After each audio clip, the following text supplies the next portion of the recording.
Let it be known that the true light shines in every woman and man that cometh into the world. The true light that shineth in the darkness, but the darkness comprehendeth it not. Let us all within air of this true light fellowship hour bear witness to the true light within, that we may, like the real and living Messiah, Yahshua Christ, who many know today as Jesus Christ, pick up and bear our own cross, that we may be worthy of the Messiah by way of the Christ or Christ consciousness, known also as the first resurrection. And as we are now living in these times, let us all rise from our sleep and slumber and do the works of the Most High Heavenly One, this day and every day, as we say, Amun, Amun, Amun, and Namastu, which simply means, I bow to the divinity in you.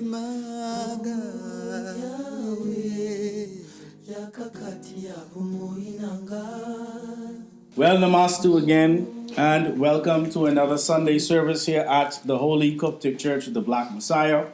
My name is Pastor Dr. Cleveland W. Eneas III, also known as Ka-Hun, Anku Sa Ra.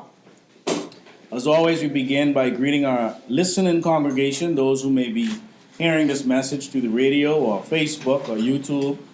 We encourage you to come down to number 72 Meadow Street in historic Baintown any Sunday at 9 a.m.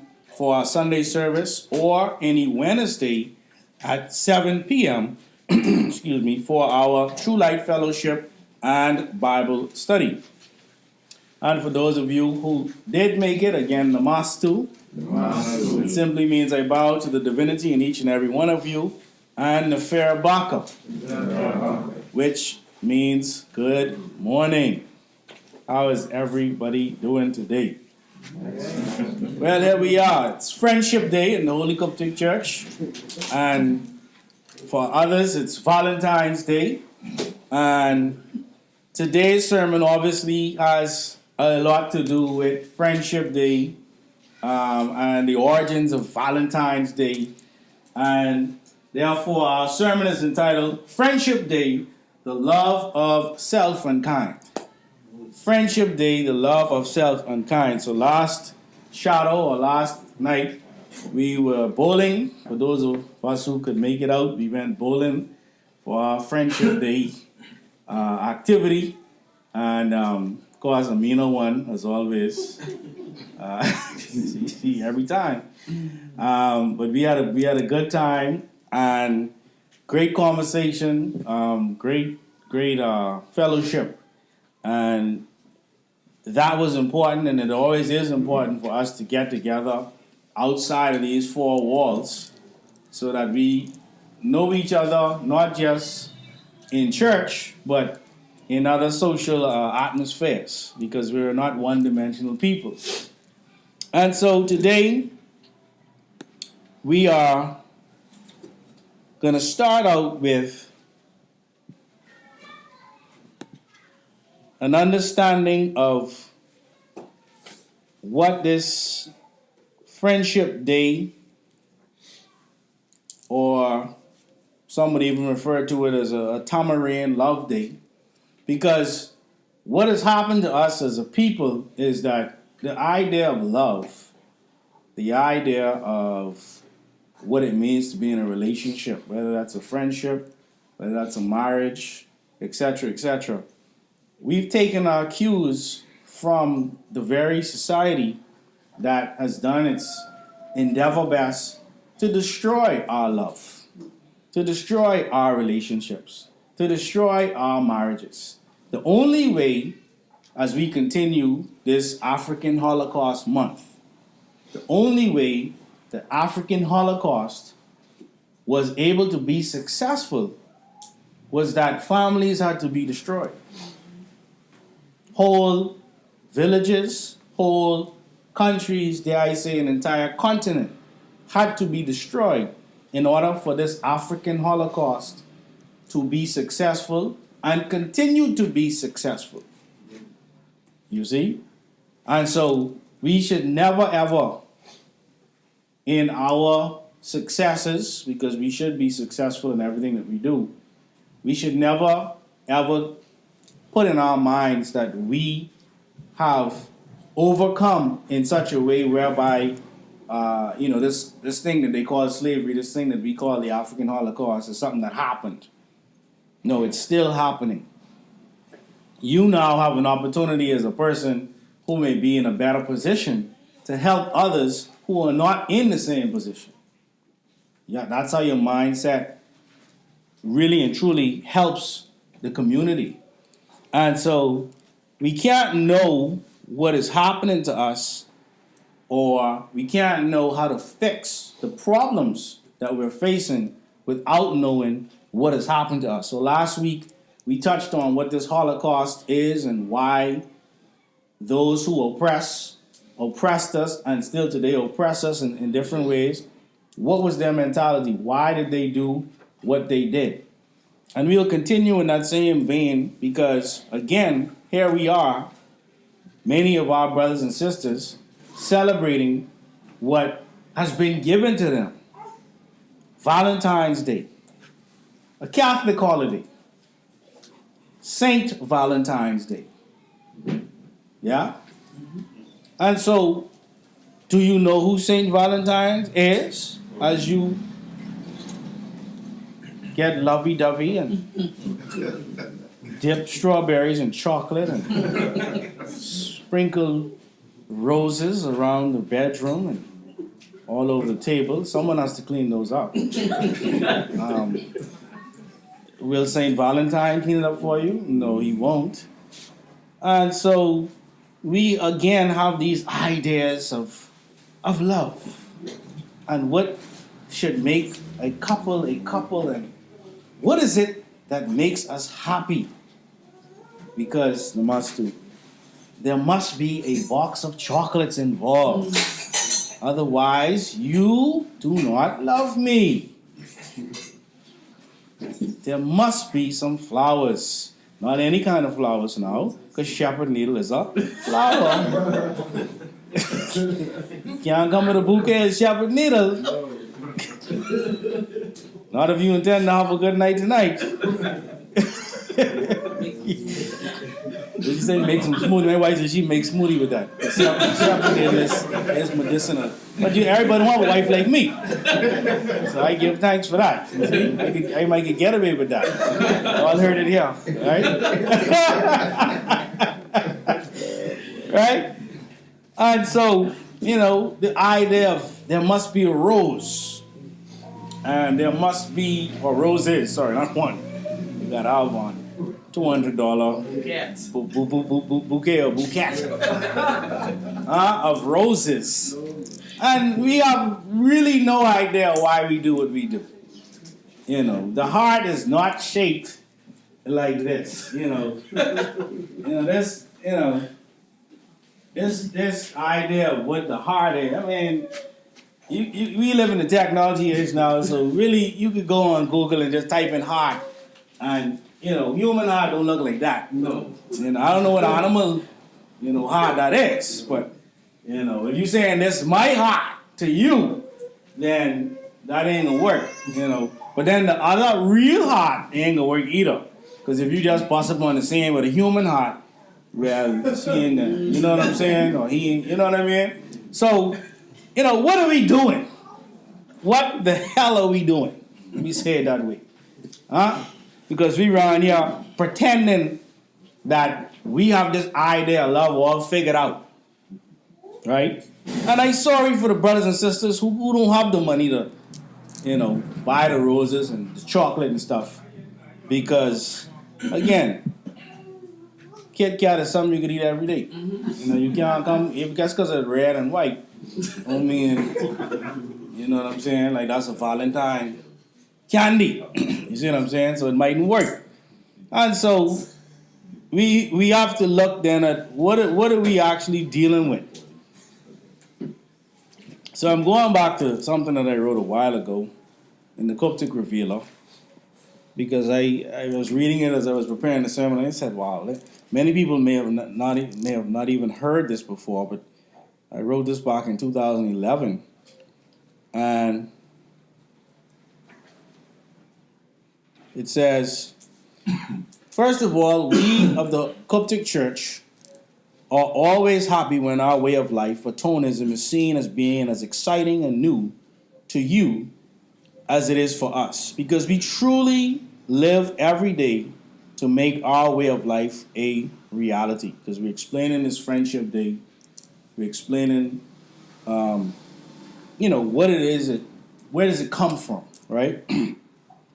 With that said, Friendship Day is a day when all atonists celebrate and acknowledge those that made their way of life possible. And that's the first thing we're celebrating. Those who made our way of life possible. So the first two people that you really should acknowledge are your parents. You understand? More than your significant other. If anybody you should really thank, it should be their parents. Because without their parents, they wouldn't be here for you to love them. That's right. Amen? Amen.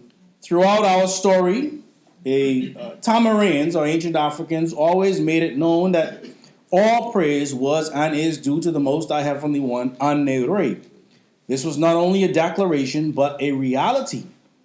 We confirm this reality in many ways, by carrying out the 9 sacred rites, the way we dress, the way we eat, the way we built in terms of architecture, the way we dealt with our family and friends, our husbands, our wives, etc., etc., etc. There was no aspect of our life that we did not imprint with our true religious identity.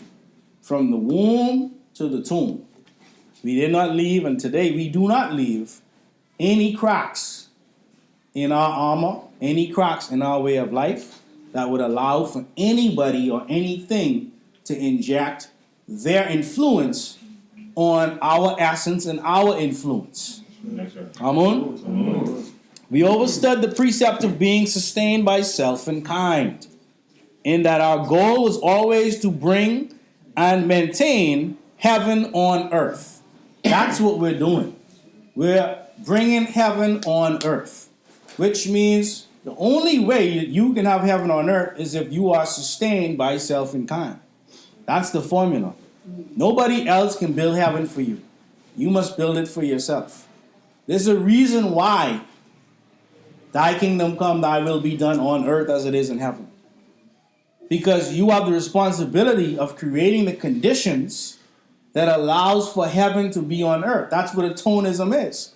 Atonism is a condition that allows for you to be at one with yourself and others, while reconciling your misdeeds so that you can ultimately balance your scales. The condition must be in place.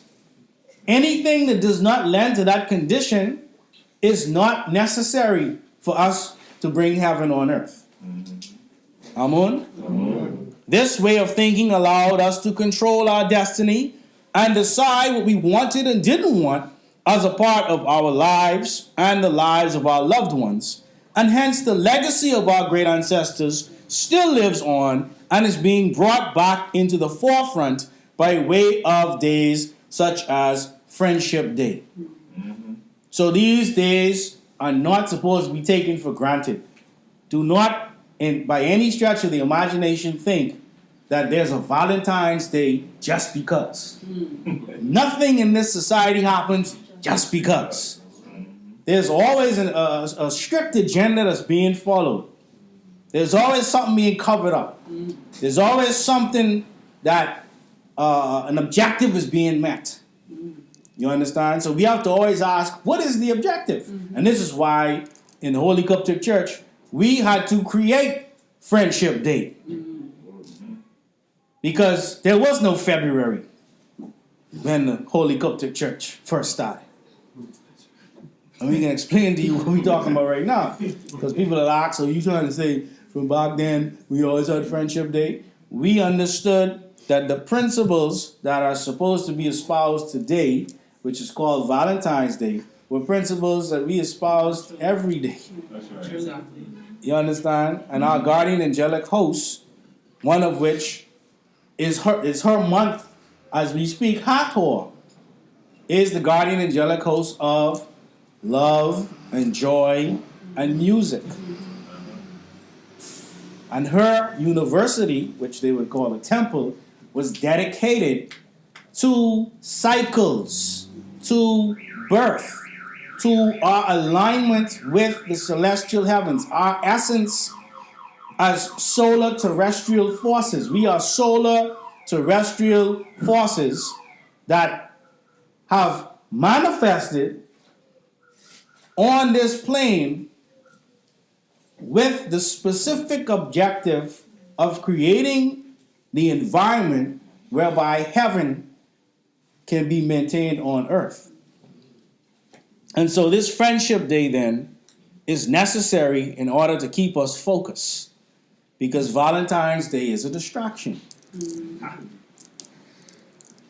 Tamarind Love Day or Friendship Day is celebrated February 14th. The reason being is that so many of our brothers and sisters have become so, for lack of a better word, caught up in the Greco-Roman celebration of Valentine's Day, and hence have again been distracted or totally led off of the path of love and self and kind, which is one of the main reasons why we as Nubian Melaninites, so-called blacks, Latinos, Caribbeans, etc., have such an unsuccessful time at actually controlling our destiny.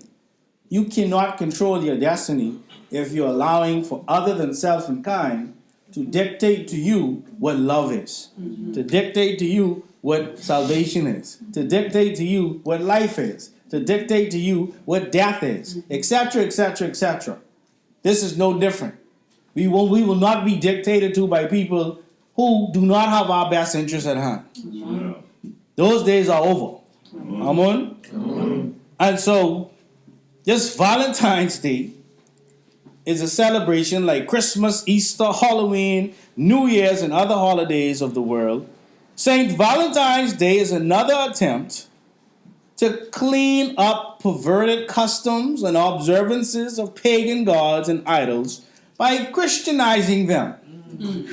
So the very people that are calling you a pagan for respecting your ancestors, that's calling you a pagan for deciding not to live in their image and after their likeness, these very people have a very interesting past. His story is truly epic. Truly epic. So they Christianized their wickedness. Right? It says, as innocent and harmless as St. Valentine's Day may appear, its traditions and customs originate from two of the most sexually perverted pagan festivals of ancient history. One is called Lupercalia.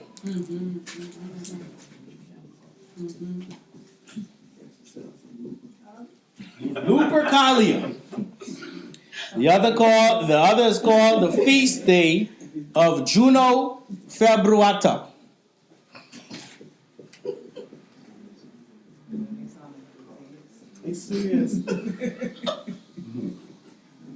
Of Juno Februata.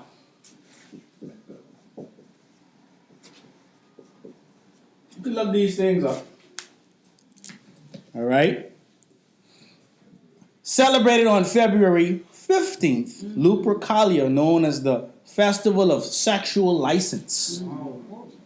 The Festival of Sexual License was held by the early Romans in honor of Lupercus, a god of fertility and husbandry, protector of herds and crops, and a mighty hunter, especially of wolves. The Romans believed that Lupercus would protect Rome from roving bands of wolves which devoured livestock and people. Assisted by the Vestal virgins, the Luperci, or the male priests, so the priest of Lupercus, Luperci, conducted purification rites by sacrificing goats and a dog in the Lupercal cave on Palatine, not Palestine, because that's a land of Canaan as well, Palatine Hill, where the Romans believed the twins Romulus and Remus had been sheltered and nursed by a she-wolf before they eventually founded Rome. So, these people that are creating these holidays for you are in their own way, trying to hide their story. Of course, when we go to the original books of the Bible, this reality of Romulus and Remus, page 263, coming out of the book number 14, the book of the graftation of the Adam, son of Europa.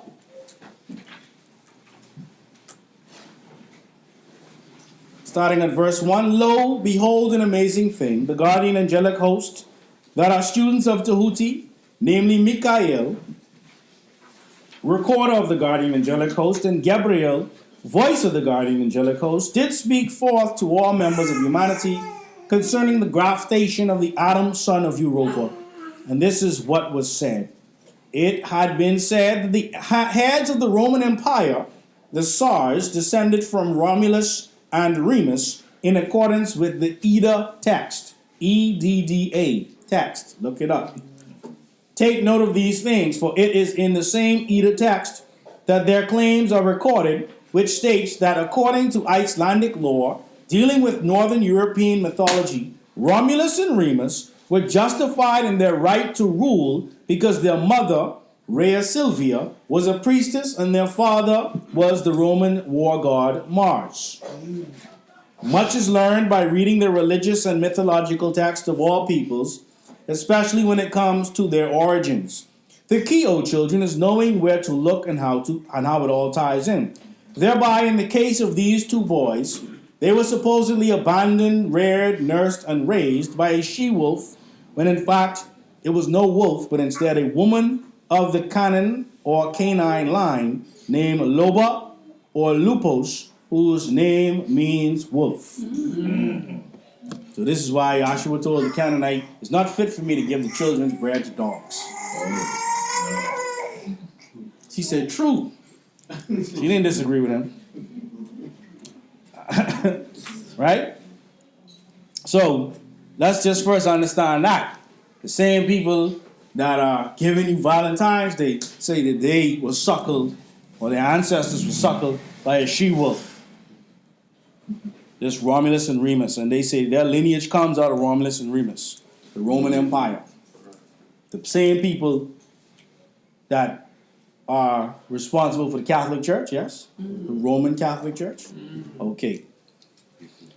So these Luperci, clothed in loincloths made from sacrificed goats and smeared in their blood, the Luperci would run about Rome striking women with februa.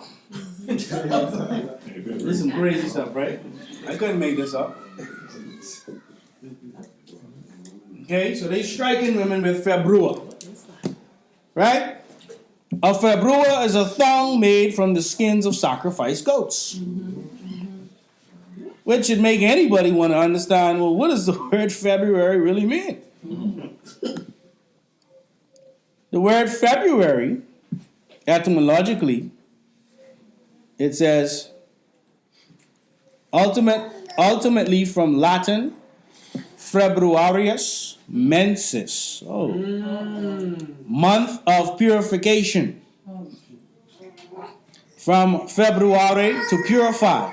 From Februa, purifications, expiatory rites. Okay? So this is a month of purification. Okay?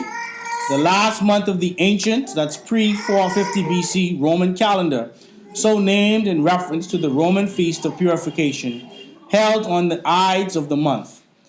The Old English name for it was Solmoneo, or mud month. English first borrowed the Roman name from Old French, février, or février, which yielded Middle English, février, okay, before the 14th century, and then they respelled it, etc., etc. So this February, as a month, as a word, means purification. It even mentions the word menses, because that's what the menses is for the woman. Somebody along the way, and we ain't getting into that today, is jealous of women and their ability to shed blood every month as a form of purification. This is why love now, this is why salvation, this is why everything now must come through the man. Because you have a group of jealous men who, as we talked about last week, experienced, along with their families, an alienation from themselves after having been kicked out of Bali, which all of that part was considered Africa. We're Africans of the Indus River Valley in that area, but they were kicked out into what they eventually created as Europe. And that alienation, that self-hate that they had for themselves, they had to project it on the very mothers and fathers that kicked them out. And now they have us alienated from who and what we are and trying to mimic them. That's amazing, eh? That's right. It's real, right? So, the February then, this tongue, they would beat women with it. Because that's how you purify women, you see? Yeah, you get purified right back nowadays. The Luperci believed that the floggings purified women and guaranteed their fertility and ease of childbirth. Oh, wow. So if you want to have an easy birth, make sure you get a goat skin and, you know what I'm saying? Make sure that birth be easy. I mean, since you really like Valentine's Day, let's do it right. You know, that would have been one of my excuses for, you know, if I had no money and my girl stressing me, you know what Valentine's Day really is. Just be swinging that thing like, yo, you know what it's? It's called a February. Now, if you really want to celebrate this thing right, we could do it. Or you best just wait till I get some money to give you a couple chocolates. You know what I'm saying? So the Romans, February was also sacred to Juno Februata, the goddess of febris, or fever. You give me fever. Huh? The fever of love and of women and marriage. On February 14th, billets, or small pieces of paper, each of which had the name of a teenaged girl written on it, were put into a container. Teenaged boys would then choose one billet or paper at random. The boy and the girl whose name was drawn would become a couple, joining in erotic games at feasts and parties celebrated throughout Rome. After the festival, they would remain sexual partners for the rest of the year. The custom was observed in the Roman Empire for centuries. Wow. So, knowing all of that, how do we get to the Hallmark Valentines? A little less graphic. All right. In AD 494, Pope Gelasius renamed the festival of Juno Februata as the Feast of the Purification of the Virgin Mary. Someone got to be purified. Might as well be Mary. Oh, we didn't teach you about Mary, so let's just call it the Feast of the Purification of the Virgin Mary. That'd clean it up. The date of its observance was later changed from February 14th to February 2nd, and then changed back to the 14th. It is also known as Candlemas, the presentation of the Lord, the purification of the Blessed Virgin, and the feast of the presentation of the Christ in the temple. After Constantine had made the Roman Church's brand of Christianity the official religion of the Roman Empire in 325 AD, church leaders wanted to do away with the pagan festivals of the people. Lupercalia was high on their list, but the Roman citizens thought otherwise. I like picking papers. I like purifying women. Huh? It was not until around 496 AD that the church at Rome was able to do anything about Lupercalia. Powerless to get rid of it, Pope Gelasius instead changed it from February 15th to the 14th and called it St. Valentine's Day. It was named after one of that church's saints who in AD 270 was executed by the emperor for his beliefs. So let's just call it St. Valentine's Day. He was executed. Purification of Mary. Only one problem. It's more than one St. Valentine's. According to the Catholic Encyclopedia, so not Ka-Hun, Anku Sa Ra. Catholic Encyclopedia says at least 3 different St. Valentines, all of them martyrs, are mentioned in early martyrologies under the date of the 14th of February. Sounds similar to like this Jesus guy who all like you got more than one Jesus being born on December 25th. You got more than one St. Valentine dying on February 14th. One is described as a priest at Rome, another as bishop of Interamna or modern Tournai. And these two seem both to have suffered in the second half of the 3rd century and to have been buried on the Flaminian Way, but at different distances from the city. Of the third, St. Valentine, who suffered in Africa with a number of companions, nothing is further known. Several biographies of different men named Valentine were merged into one official St. Valentine. 3 in 1. The church Christianized Lupercalia even further. Instead of putting the names of girls into a box, the names of saints were drawn by both boys and girls. It was then each person's duty to emulate the life of the saint whose name he or she had drawn. This was Rome's vain attempt to clean up, quote unquote, a pagan observance by Christianizing it. Though the church at Rome had banned the sexual lottery, young men still practiced a much toned-down version, sending women whom they desired handwritten romantic messages containing St. Valentine's name. So this is why today much of the onus is placed on the man to buy his girlfriend, his significant other, his wife, chocolate, candy, and of course the flowers got to have the note in it. Instead of flogging them. Yeah, instead of flogging them. I preaching. So over the centuries, St. Valentine's Day cards became popular, especially by the late 18th and early 19th centuries. These cards were painted with pictures of Cupid and hearts and meticulously decorated with lace, silk, or flowers. And Cupid, of course, is a little cherubim. Okay, a little wicked devil. Went around shooting people. Okay, drawing blood. Which is going right back to the flogging. When you get in the flogging, well, you get shoot bow and arrow. All ways of having humanity, and especially in this instance, our Nubian Melaninite family, focus their energies on other than the love of self and kind. So it's important that we know this so we don't just, in our own self, say, well, we don't celebrate Valentine's Day.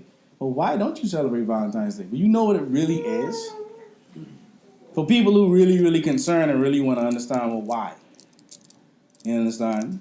Because, we celebrate based on, or in a way whereby we can always affirm ourselves. We can teach our children to affirm themselves, right? It goes on to say, getting back into Friendship Day, there are a few things to consider as we realize that February, as it is known in the Gregorian calendar, was known in Tamaray as the month of Hathor, or Hathor, January 21st to February 20th, by way of what we as Atonists know as solar biology. This most ancient and accurate way of calibrating our essence with the celestial heavens was and is the way we as Atonists stayed in tune with our creators that we were made in the image and the likeness of. So our essence is aligned with the celestial heavens. By way of solar biology, we are able to understand how that essence in us, that is us, aligns with the celestial heavens. Genesis 1:26, of course, says, and God said, let us make man in our image and after our likeness. That is crucial. That is key. We read that as a people and act as if it means nothing, that the word image isn't there. If you were created in an image, well, what is that image? And what is that likeness?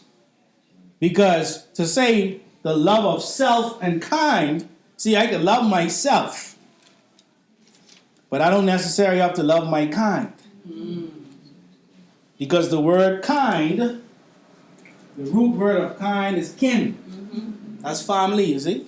Indeed. And people who have been alienated from themselves and have this self-hate now seek to identify with an image and a likeness that would seemingly put them at a higher status or a higher place in their environment, because to be me is not good enough. That's why we sang that song this morning. I'm not perfect. Yes, I do wrong. I'm trying my best, but it ain't good enough. In this society, your best will never be good enough, because it's not intended to be good enough. It's intended to be something that all is always found wanting. Look at what they doing with Beyonce right now. Beyonce threw up the fist put when they actually in the middle of the field and celebrate the Black Panthers. Them white people going crazy. They thought they had Beyonce signed up to the White People Association of Entertainment, etc., etc. Beyonce threw the fist up on them. Oh my God!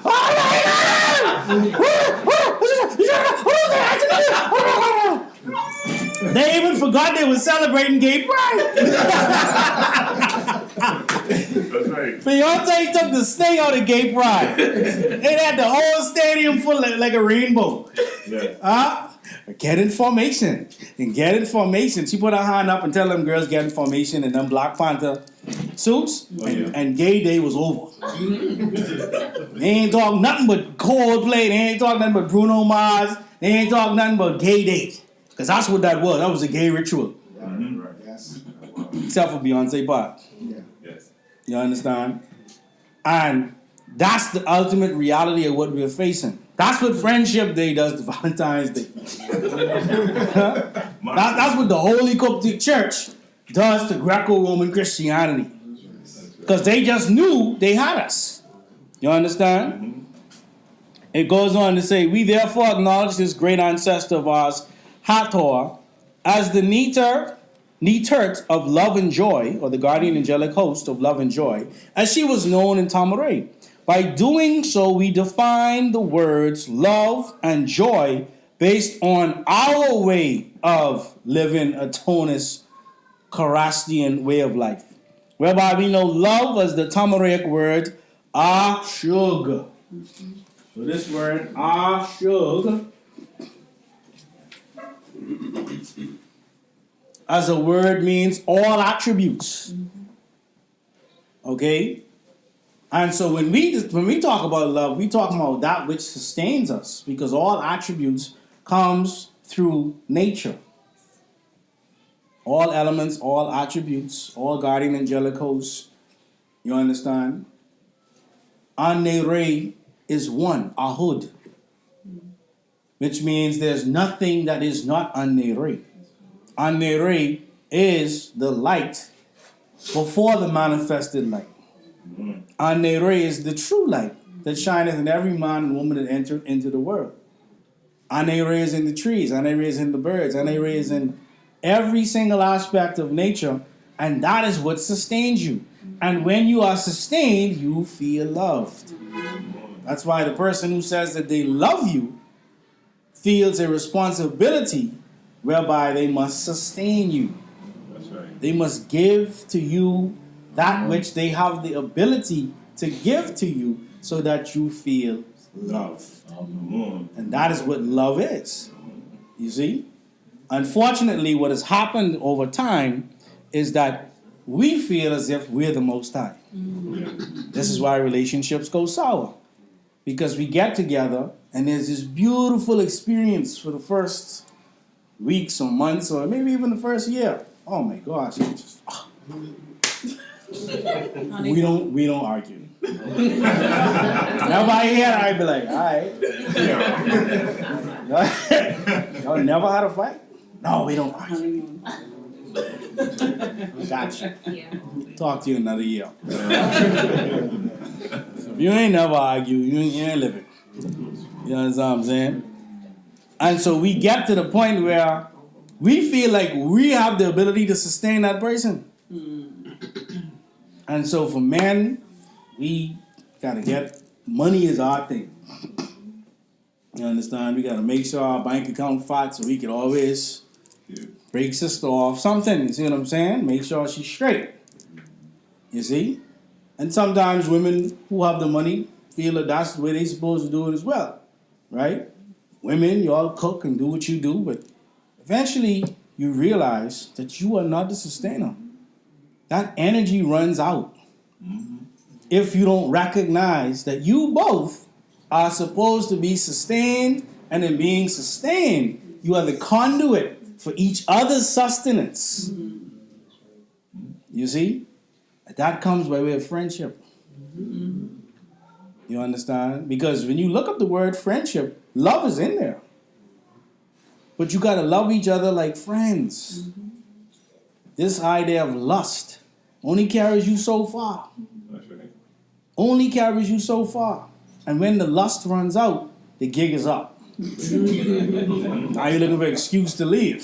That's right. But I keep saying, you always put the cover over here, and I keep telling you to put it over here. And I just tired of that, Jared. It had nothing to do with the cover.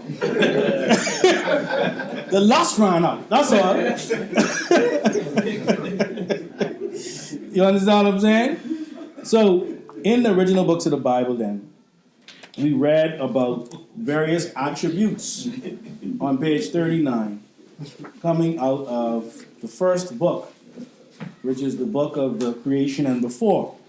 And so, I'm not going to read everything we read this morning, but if we go to page 39, starting at verse 79, just the first couple of verses we read from verse 79 to around verse 82. It says, he who sits in the seat of Anu. Of course, we understand that that doesn't have to be a he. All right? So, he or she or they, because ultimately the Most High Heavenly One is not something that can be described. Right? Who sits in the seat of Anu, was brought into existence by Nataru, which is the complete unity of all nature, to be Ba Rahumul, the merciful, and Barakmun, the yielder. So these two attributes, okay, are what allows for things to be birthed. Okay? Some in the element realm, Ba Rahumul is aligned with hydrogen, and Ba Rakmun is aligned with helium. The two elements necessary for the sun to be able to first burn and continue to sustain its burning. Verse 80, Ba Hakum, he who is the wise, Ba Gadush, he who is the holy, Ba Latuf, he who is the kind. And verse 81, and he who is the establisher of peace, Ba Salum. Verse 82, the loving, Ba Ashug, all attributes. So each one of the attributes of the Most High is necessary in order for us to sustain ourselves and to sustain those that we love. The love that you are sharing with others is not your love. The love that you're sharing with others is the love of the Most High. That's right. You are a conduit of that love. You must stay at one with the Most High in order to allow the light of the Most High to shine forth from you so others can feel love, so others can feel sustained. But never get confused about being that love. Never get confused about thinking that you are the source of that love. Let's see, that's sorcery. That's why they call it sorcery, because sorcery says it's about me. It's about my intentions, about what I want to do. You understand what I'm saying?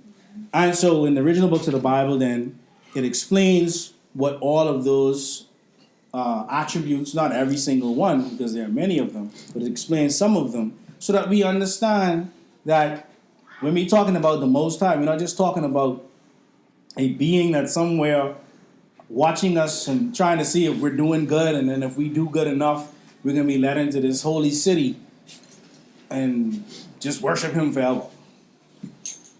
That's boring. Yeah, I said it. That's boring. Streets of gold. You know how hot gold gets in the sun? It's not even practical. You let the wrong people into heaven, all the pearls off the pearly gates. Come on. So, and he ain't talking about that. Where you get that necklace from? Oh, I came with it. Really? Pearls? All pearls?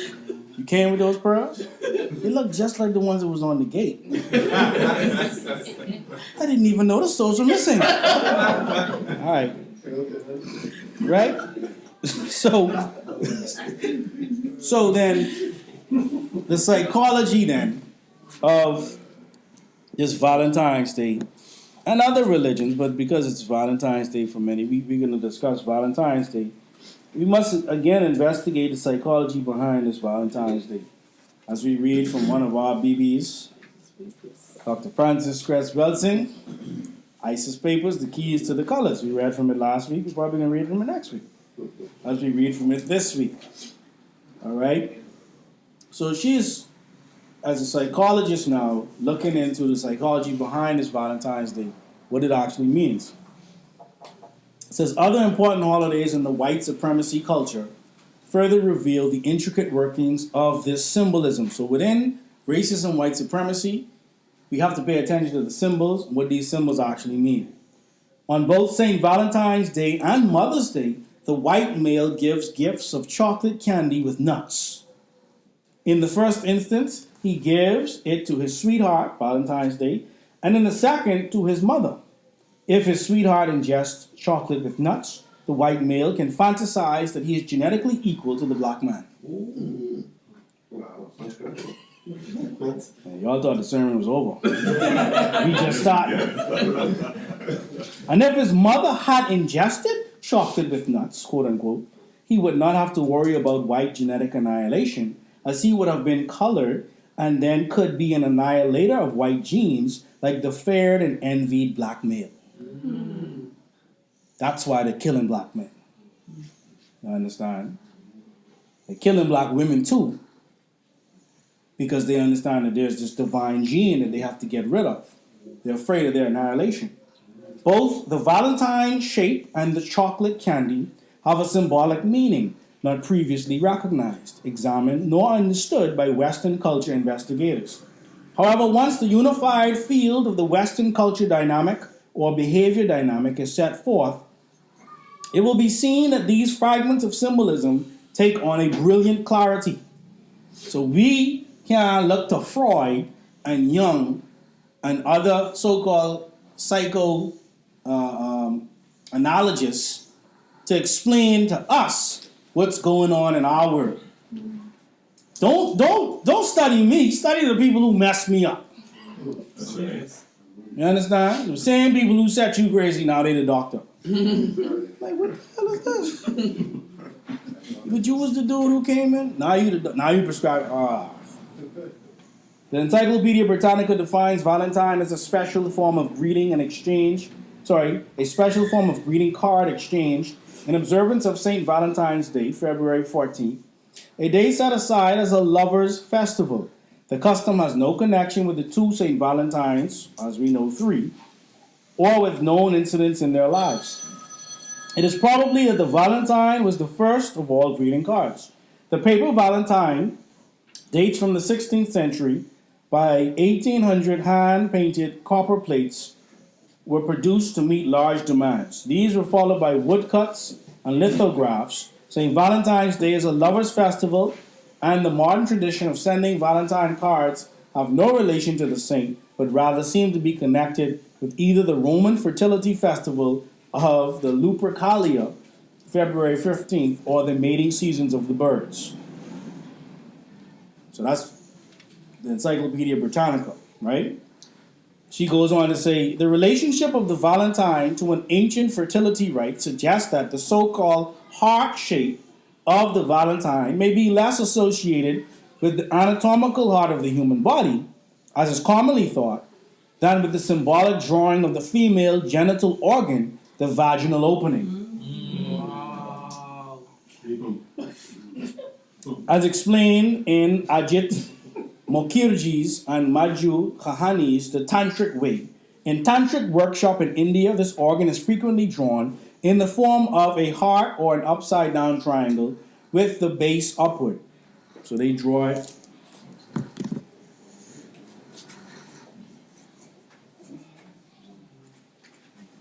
Okay. It is clear that the organ of the heart in the human body has much less an association with fertility than the vagina or the vaginal orifice. Serlo states the importance of love in the mystic doctrine of unity explains how it is that love symbolism came to be closely linked with heart symbolism, for to love is only to experience a force which urges the lover towards a given center. Indeed, the tantric philosophy and art, the symbol of unity was the union of the male and female genital organs, and this unity was reverently portrayed in sculpture and graphic arts. An explanation of the symbolism of chocolate in Western culture will expose further the significance of heart-shaped valentines, as well as the importance of chocolate. In an article entitled The Sweet Taste of Sin, the Washington Post, February 8, 1979, Marion Burroughs quotes food critic Gail Green. I have always thought of a good chocolate mousse, and it is an aphrodisiac. The more intense the taste of chocolate, the more erotic the smell. Marion Burroughs continues, some chocolate mousse lovers go even further. It's not a food, it's a concept, says one indulgent male. It's not a food, it's a concept. It's like illicit sex. It's so good, but so fattening. It gives you pimples. It's a sin. Burroughs concludes, quoting Gail Green, wonderful, wicked, deeply chocolate. One certainly must question why in a culture produced by a people that refers to itself as the white race, and that historically has denounced people with natural chocolate complexions, a dark brown food, namely chocolate, causes such orgasm like ecstasy and is associated with eroticism when orally ingested. This is psychology. Yeah. That's what I'm saying. We won't get we won't get in our right mind. This is what we got to talk about. The pattern of logic and thought surrounding chocolate, dark brown candy, and other desserts most certainly cannot be held in isolation from the previously mentioned preoccupations over sun tanning and the white female preference for males who are tall and dark, or the preoccupation in sports of placing large brown balls, symbolizing the testicle, in white nets, the white vagina, and between goal posts, white upright legs.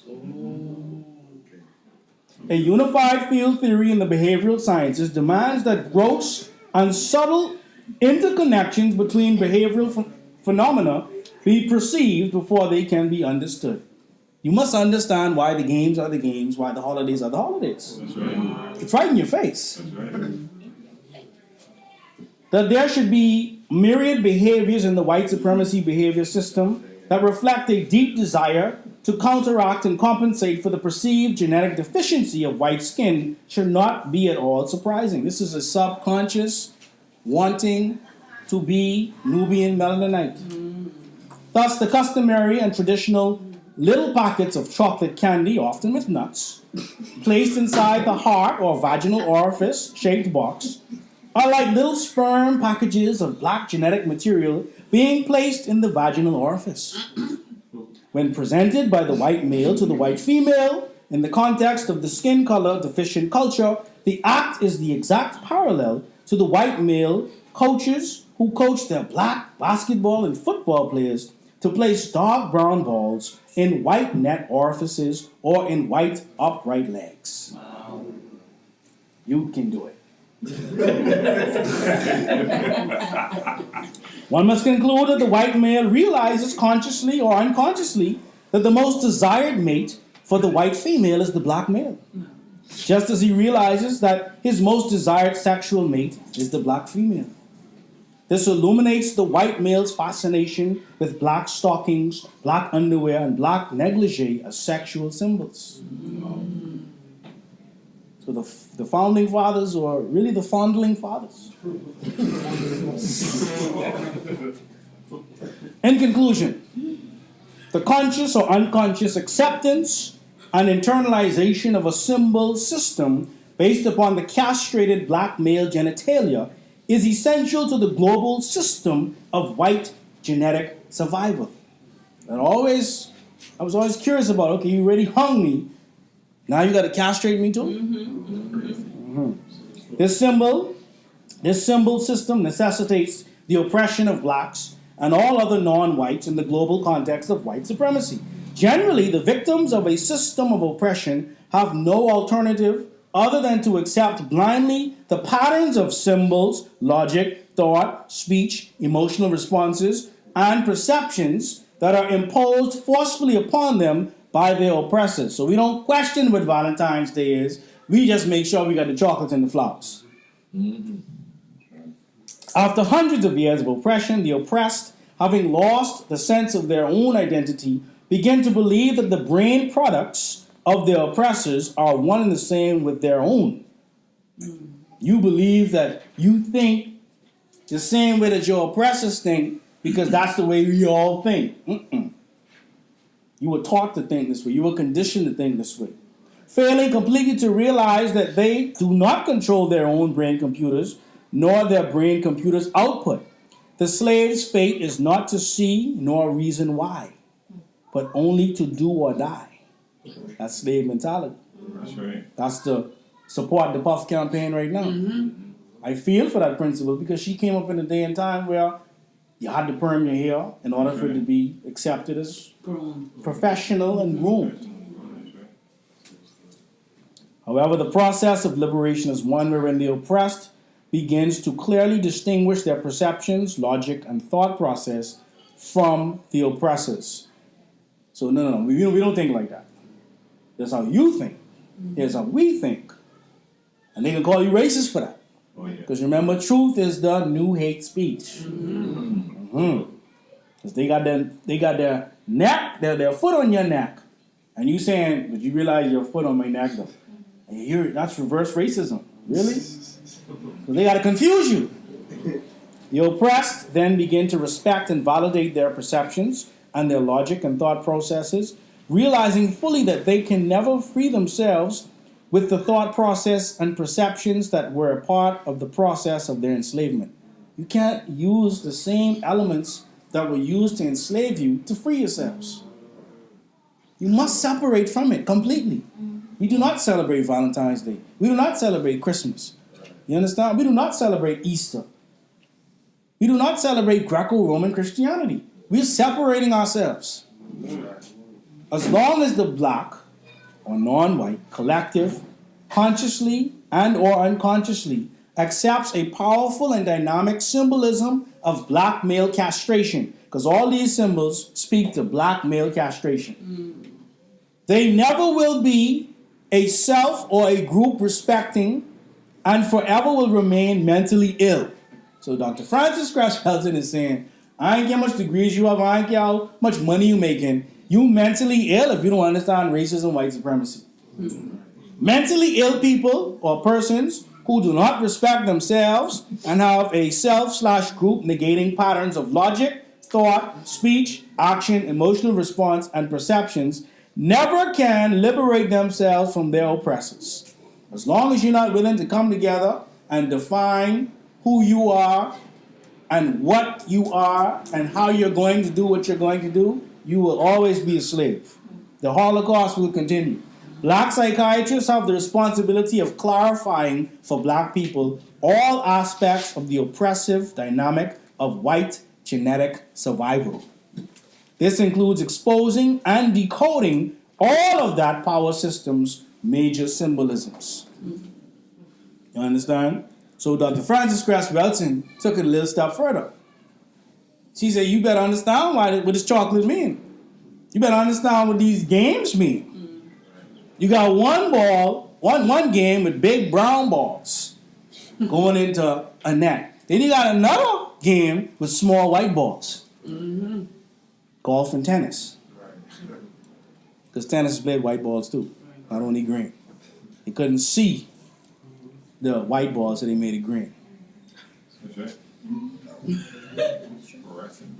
So it's two dynamics going on here, right? And so then, as the Holy Qubtic Church, as I wrap up, we then must understand that this type of love that we talk about as our shug is also a love that brings us back into order.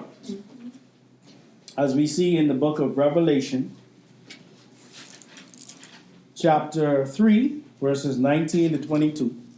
Revelation 3, 19 to 22. It says, as many as I love, I rebuke and chasten. Be zealous, therefore, and repent. So if I love you, I'm going to correct you. That's what the Most High is saying. So don't get your feelings hurt then. And you realize you wasn't doing what you're supposed to do. You understand? And that includes even when us dealing with each other. Right. If somebody trying to check you on your behavior, don't freak yourself out. You understand what I'm saying? Don't go missing for a couple of weeks, couple of months, because someone asked you a question and there was some truth there. Ain't nobody trying to judge you. We're trying to make sure that we stay at one with the Most High, and if your behavior is not helping us to do that, we're going to point it out. You understand what I'm saying? Brothers and sisters keeper. You see what I'm saying?